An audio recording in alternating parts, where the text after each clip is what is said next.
ലൈംഗിക അതിക്രമ ആരോപണത്തെ തുടർന്ന് കോഴിക്കോട് സ്വദേശിയായ ദീപക് ജീവനൊടുക്കിയ സംഭവത്തിൽ ബലാത്സംഗ ആഹ്വാനവുമായി തൊടുപുഴ നഗരസഭ 5-ാം വാർഡിലെ BJP സ്ഥാനാർത്ഥിയും സോഷ്യൽ മീഡിയ ഇൻഫ്ലുവൻസറുമായ അജയ് ഉണ്ണി. വീഡിയോയിലൂടെയാണ് അജയ് ഉണ്ണി വിവാദ പരാമർശങ്ങൾ നടത്തിയിരിക്കുന്നത്. സ്വകാര്യ ബസ്സിലെ ദൃശ്യങ്ങൾ സമൂഹ മാധ്യമങ്ങളിൽ വൈറലായതിനു പിന്നാലെയാണ് അജയ് ഉണ്ണിയുടെ വീഡിയോ പുറത്തു വന്നത്. ആരോപണങ്ങൾ ഉന്നയിക്കുന്ന സ്ത്രീകളെ ലക്ഷ്യമാക്കി അക്രമത്തെ ന്യായീകരിക്കുന്ന തരത്തിലുള്ള വാക്കുകളാണ് വീഡിയോയിലുള്ളതെന്ന് ആരോപണം ഉയർന്നിട്ടുണ്ട്. ഭീരുവിനെ പോലെ മരിക്കേണ്ട ആവശ്യമില്ല. അനാവശ്യമായി നാണം കെടുത്താനുള്ള ശ്രമം നടന്നാൽ ആത്മഹത്യയ്ക്ക് ഒരുങ്ങുന്നതിന് മുമ്പ് ഇത്തരം ആരോപണം ഉന്നയിച്ച സ്ത്രീയെ ബലാത്സംഗം ചെയ്യുക എന്നാണ് വൈറലായ വീഡിയോയിൽ അജയ് ഉണ്ണി പറയുന്നത്.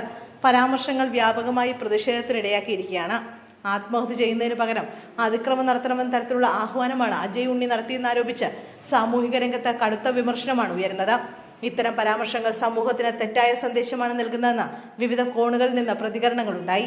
തൊടുപുഴ നഗരസഭ 5-ാം വാർഡിൽ നിന്നാണ് അജയ് ഉണ്ണി തെരഞ്ഞെടുപ്പിൽ മത്സരിച്ചിരുന്നത്. വീഡിയോ സമൂഹ മാധ്യമങ്ങളിൽ വ്യാപകമായി പ്രചരിച്ചതോടെ സംഭവം രാഷ്ട്രീയ തലത്തിലും ചർച്ചയായി മാറിയിരിക്കുകയാണ്. അതേസമയം ദീപകിന്റെ ആത്മഹത്യയുമായി ബന്ധപ്പെട്ട കേസിൽ ദീപകിന്റെ അമ്മ നൽകിയ പരാതിയുടെ അടിസ്ഥാനത്തിൽ ഷിംജിത മുസ്തഫയെ അറസ്റ്റ് ചെയ്യാനുള്ള നീക്കത്തിലാണ് പോലീസ്. കേസ് രജിസ്റ്റർ ചെയ്തതിന് പിന്നാലെ യുവതി ഒളിവിൽ പോയതായാണ് വിവരം. ഷിംജിത മുസ്തഫയ്ക്കെതിരെ ആത്മഹത്യാ പ്രേരണ കുറ്റം ചുമത്തിയാണ് പോലീസ് കേസെടുത്തത്. സംഭവത്തിൽ കൂടുതൽ നിയമ നടപടികൾ സ്വീകരിക്കുമെന്ന് അന്വേഷണ സംഘം അറിയിച്ചു.